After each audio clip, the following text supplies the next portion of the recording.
After many hours of testing the Oculus Rift S, in this video we're going to talk about the best things and the worst things that this device has to offer. Let's go! So as most of you know, the Oculus Rift S is the successor to the original Oculus Rift. Now we're going to just dart from positives and negatives to get to the point as quickly as possible, because I appreciate not all of you have 9 hours to watch a live stream of us testing this out. So let's begin. Let's be miserable buggers, and let's begin with a negative. So the first negative with the Oculus Rift S is that compared to the original Oculus Rift, it definitely feels and looks really tacky. It's mostly just that sort of plasticky feel to it. It feels like something that would be a sort of £250 game console accessory. It doesn't feel arousing, sophisticated and spicy like the original Oculus Rift. It lacks that the fabric coating. It just lacks. It's got some of the aspects of the design to it, but it just feels a bit flimsy and tacky. So that's probably not the most important thing for most people, but you know, it is nice when you get a device out of the box and you're like, ooh, that's nice. So first negative, it is a little bit tacky. But let's move from that negative to a super duper positive. Despite it feeling tacky, the actual utility, lightness, basic comfort and actual use quality of the headset is infinitely better than the original Oculus Rift. It is way more comfortable to wear. It feels way lighter on the head, probably due partly to the actual strap design. It feels lighter. It's lighter on the head. It's more comfortable to just stick on your head. It uses the band at the back to tighten and loosen it. Although weirdly, when you get it tight on your head like this, when you then take it off, you can't then put it on straight away. I just did there because when you say something that doesn't work, it does work when you're making a video. But you'll know, if you use this, you'll know what I mean. You'll get it all nice, and you'll take it off and you'll be like, oh, why can't I get it back on how I had it before? But it doesn't really matter because you just loosen it each time, stick it on your head, and away you go. And this is just the most comfortable VR headset that I've used to date. Testament to that, of course, is the 9-hour live stream where I didn't actually feel annoyed, uncomfortable, sweaty, or you know, it was just nice. It was just nice on the face, and that is the most important thing of a VR headset, for me at least, as long as it works. And despite me preferring the general look of the original Rift, I would sacrifice all of that for the end comfort, function and utility, which this absolutely nails. So that's the second positive. Let's go from that second positive to let's go to another negative. A really obvious negative is the fact that it doesn't have IPD adjustment on the Rift S. So if your eyes are separated more, I mean, maybe you're like I don't know, a garden snail, but if your eyes are separated more or too close for what this can accommodate, then, well, you're out of luck. Go away. Oculus doesn't like you. No VR for you, I'm afraid.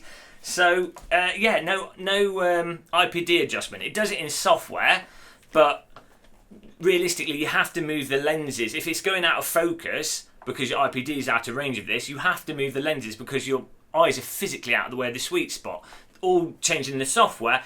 I think I'm right on this, could be wrong, but all change the software does is sort of move the image a bit on the screen, which might affect the scale of things, but it's not going to fix the blurriness, which is what the IPD adjustment is primarily for.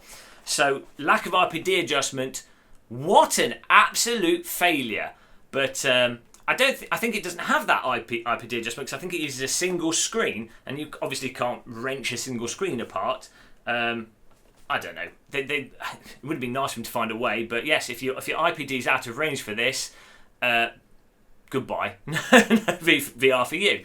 But onto a positive to counteract that stupid, silly mistake and cost-cutting measure by Facebook is the fact that the sweet spot on this is awesome.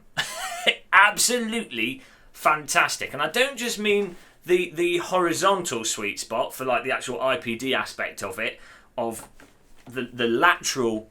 How do I show this? I was going to like put it on my head and then look around, but you can't see that. It's useless. This sort of lateral. This is the advanced visualization. The lateral sweet spot is really good, and crucially as well, the vertical sweet spot is really good. Now, if you've used the original Oculus Rift for a long time, you know it's got that tilt option on it, and you sort of get it onto your face, and it's all out of focus. You move it around. The image kind of warps and blurs a bit as you get the headset into position, and then once you've got it into position, you kind of lock it onto your face, pull those straps, and you're in VR, and it's kind of sharp. But with this, because the sweet spot is so much, the vertical sweet spot especially, which is really lacking on the original Rift, because that is so wide, when you just stick it on your head and you've got it there, you've got a little bit of adjustment. It doesn't have any front tilt adjustment, but you know, a little bit of adjustment here, and that is totally in focus. I can tighten the band up a bit if I want, or I can have it super loose. It doesn't really matter because it's all in focus. It would seem like a small thing on the face of it, especially if you've never used VR before. You'd be like, oh well, I can get that. I can get the original Rift in focus. I can get the original Vive in focus, but it's just so nice to be able to just stick the headset on and not have to adjust it. And if you're doing longer play sessions, if you're doing longer play sessions, or you're doing, say you're doing FPSs stood up, onwards, Pavlov, stand out or something, you don't want to be adjusting the headset because you've just done something quickly and it's moved a bit. So you don't want to have to all quick adjust it. Let's get it back in focus and get the controllers and do all this. You want it to just always be in focus, and this stays in focus so much more. Absolutely superb. I think, I know it's just the lenses really, but that is a really big aspect of what makes this headset a lot better than the original Oculus Rift. That was a positive. Ah man, too much positivity. Let me just engage in Britishness for a second. Right. Negativity. Theresa May. Okay, so oh my god, the sound on this, guys, is atrocious. Like, oh yeah, it works, and it's nice having, you know, there's some sound there out of the box, but it's literally the quality of the sound. I'm pointing at my sort of £5 PC speakers, which is the equivalent of like 90. You remember those PC speakers you would get with crappy desktop PCs back in the 90s, the little white ones you stick on there to pretend that your computer's making sound? It's better than the motherboard sound, but by God, is it useless sound. Hello, Lenovo, we know where you've got these from. You went back in time to the 90s and you put the crappy desktop speakers into the headset. It's just, there's just no bass to them. It's horrible. You're playing driving simulators and you can't hear the engine. If you turn the volume up, it's like distorting the speaker. You can't hear the subtleties of it. You music through it sounds awful. It's just bizarre because with the Oculus Rift, the actual speakers on it are fantastic.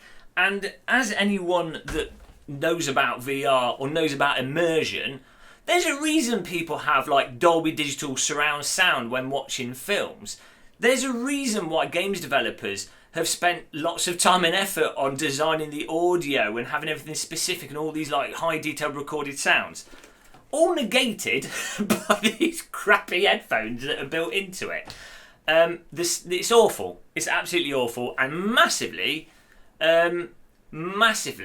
ruins the VR experience. So hopefully, I mean, Oculus, it looks like they probably will do some kind of additional headset adapter. You could put your own headsets on separate, but personally, when I'm using a VR headset, it's already an arse to put something stupid on your head. You look like an idiot. I look like an idiot to start with. You look like double the idiot before. I mean, even if I was like a hot super babe Ukrainian model, if I put this on, I'm going to look like an idiot super babe model. There's no way around it. So you don't want to be fiddling around with them putting headphones on, and because there's strap at the top, you can't then put your other headphones on the top properly. You could put them around the back, but I can't be arsed with that.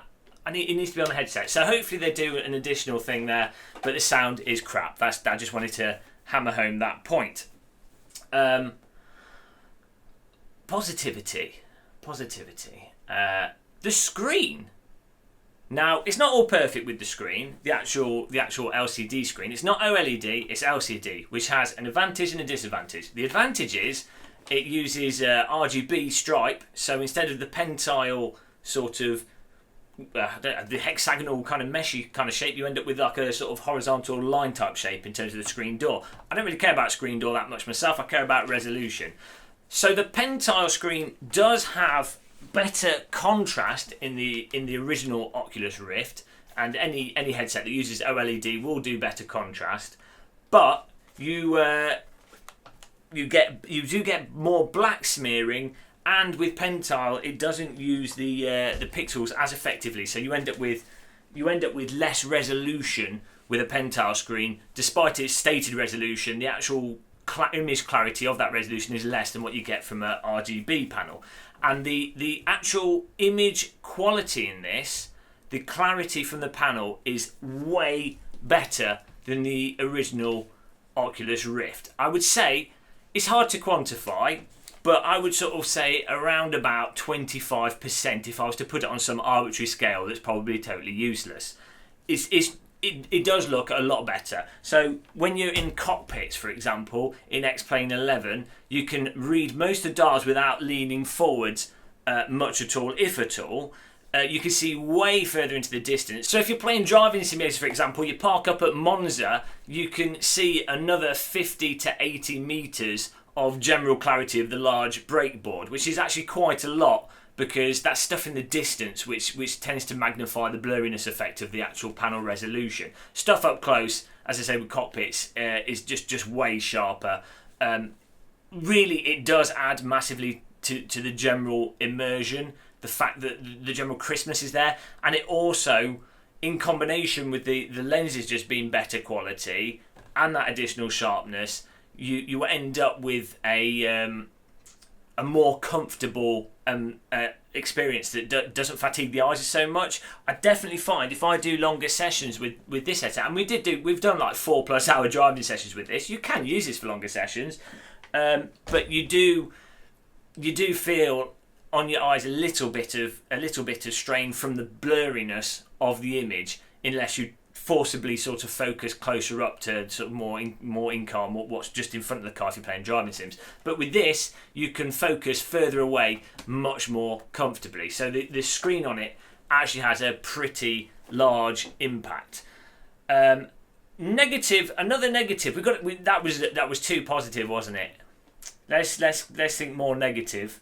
So another negative, and this obviously doesn't apply to simulators particularly, is if you're playing shooters, so onwards, Pavlov, specifically shooters with where you've got dual holding of the guns. Now this is a known thing with inside-out tracking. If you've got guns you're holding on to, you're going to occlude one of the controllers by holding them like this, especially. Also, if you've got the controller close to your face, it can't track it, though Oculus might be working on fixing that. But in general, if you've got two controllers you're moving around like this, the back one gets occluded and the tracking is just not spot on it. So if you are a big fan of guns that require you to hold two hands like this, and you don't want to use any additional adapters or special equipment that they might have to release in the future to rectify this, you're pretty much out of luck. You can play these games, and maybe in the software they can adjust it so you don't have to hold your hands, so that there's a way to artificially hold the hand higher or something as a sort of hack around it. But fundamentally, if your main thing is like onwards and that sort of proper FPS high accuracy games, I'm not believing in the inside out tracking for that type of gameplay. Same thing is when I've used those games with the Oculus Quest as well. Or just done situations where you're doing that sort of thing. The inside-out tracking just doesn't seem to like that kind of gameplay. It's fantastic for if you're just doing your normal VR game, where maybe you're holding onto a pistol or one thing in each hand, or you're just doing your sort of general picking up objects and moving stuff around and just exploring the world. It's great for that. It works for basic functionality, but for that sort of high accuracy type gameplay, it doesn't work flawlessly all the time. The analogy that I would go to is, imagine if you were like not a pro CSGO player, but an okay person at FPS games, playing competitively online. You would not play with a mouse that doesn't work 100% of the time as an input device. You would be like, well, I'm throwing that in the bin. You would go for like you go for a ball mouse over a top end gaming mouse that occasionally didn't work properly at random. Do you know what I mean? So that I think is a really big issue for this inside out tracking, unless some other random solution can be brought out. It did occur to me, why didn't they release it so that the left hand controller has a larger ring on it than the right hand controller, or vice versa? I don't know. So just so that the rings don't occlude. If you're holding them in front of each other, there's an opportunity for one of the controllers to have bigger rings or something. There must be a solution to it. Oh yes, outside in tracking, that would work, but that's a pain to set up, and that does lead us to the next awesome thing with this headset. Man, this video is going on. This is going to be like the 9-hour live stream. I'm trying to be as quick as possible. I'm sorry. Really awesome, really awesome. No trackers. You don't have to put anything up. This is probably better for people that do flight sims, driving sims, and what have you. The fact that you could just, again, you have this on the side next to your sim rig, and you're like, oh, I feel like doing some racing or flying. Pop it on your head, off you go, and it just basically just works without. You don't have to set your room up. You don't have to make sure your stuff's all good. The head tracking at a basic functional level and simplicity of, even when you first get it, I was really surprised by how quickly we just plugged it in. And it was up and going so much, just really seamless and so much easier than other VR headsets. Do have to update, when you get out of the box, you have to update the firmware for the controllers and the headset, but it's all really nicely done on the interface, on the installer. Really smooth, really good on the software side. So just that pop on your head and go utility will be really pleasing to a lot of people. More sort of casual VR people, not going to be affected by that gun tracking thing, and more simulator people. I think they'll really appreciate that. But we're moving back to the negative side, to the dark side. The software isn't completely perfect because there are currently 3 issues with the inside out tracking software. The general software at the moment. Hopefully that they can rectify. Issue 1 is that occasionally, and I'm not sure what replicates the situation, you do get like a white static on the screen, like a full flash of white static. It doesn't happen all the time, and it doesn't seem to happen consistently, but I've had it happen when I've been playing X-Plane 11, Project Cars 2, Standout VR, and onwards. It is literally, it'll be like once every 10 minutes or something. You might get 3, and then it doesn't do it again. So you get that the static flashing thing. That's one issue. Issue 2 with the software is that it sometimes, quite regularly, forgets the tracking space that you've got. So if you the actual initial setup, so you set up your Guardian and everything, and you put the headset on the next day, and it's like, oh, we don't know where you are. The headset doesn't know where you are, so you have to do it again. That's happened to me. It doesn't happen every time, but it's happened enough times that I'm like, why am I setting it up again? It doesn't take a long time to set up. You're talking like 15 seconds, but it does negate the pop on your head and go aspect of this headset that, for the most part, it gets really good. And the last aspect of the software, 3 times now, over about 15 hours of using it, I've had the headset just turn off completely. Total blank screen. I don't know what that is, what causes that, but it's happened. Now, obviously, that's not ideal. You don't really want to be going hot into a corner in a multiplayer driving simulator and your screen turn off, because it does kind of make driving a bit difficult and results in people being really angry. But it's a convenient excuse if your screen is working and you crash into everyone. My Rift S screen turned off. Sorry, guys. Thank you, Facebook and Oculus, for giving us excuses. But yeah, hopefully those software issues are sorted out and resolved. But I mean that to be honest, those are the main aspects I've found with this as a sort of honest first impressions. All in all, it is a really nice VR headset. I would say it is a good upgrade from the original Oculus Rift, though the sound is a downgrade, the actual hand tracking is a downgrade, and the visual design is a downgrade. But the lenses are an upgrade, the screen is an upgrade, the ease of use is an upgrade, and the comfort is an upgrade. So it's really hard to say. I mean, if you had an Oculus Rift, eBay is going to be flooded now. Personally, it's really hard to say. I think just because comfort is such a big aspect of VR at this point in time, I would eBay the Oculus Rift to get this, if it's for simulators, because of the lens quality, the comfort, and the basic stuff, and the fact the hand tracking is not affected by that. For simulators, it would be a good upgrade, I think. For room scale, obviously the comfort and the quality all really applies and everything, but that hand tracking thing is a real issue for me, as I tend to really like onwards. I mean, I play those games that are massively affected by that. Again, I'm more on the simulatory side of VR. If you're playing something like Beat Saber, you're probably fine. If any games where you're not sticking your hands right in front of your face, you're probably fine.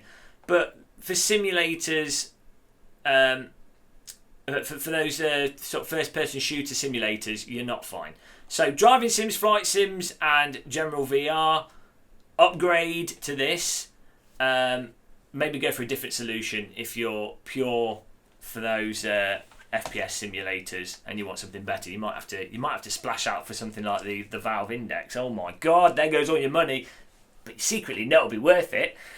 We've got one of them on order. I'm excited for that. But there you go, guys.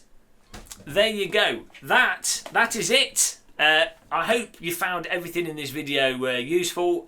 Ask any questions in the comments. I'll try and answer them in the next video. We do live streams all the time. Mixed bag, but bloody amazing in some ways, massively disappointing in others. Still, fantastic job by Oculus and Lenovo, and my God, it's a really exciting time for VR at the moment. So subscribe, like, battery's running out on the camera, so we're going to be quick. See you guys. Goodbye, everybody. Are you planning to buy virtual reality equipment that you probably don't need to lead a successful and happy life? Well, if you are, use our Amazon affiliate links located underneath the video, in the description and the top comment. Money generated from this will all be wasted on tea bags and inappropriate purchases. Thanks for supporting the channel. Until the next one, see it, say it, click that subscribe button.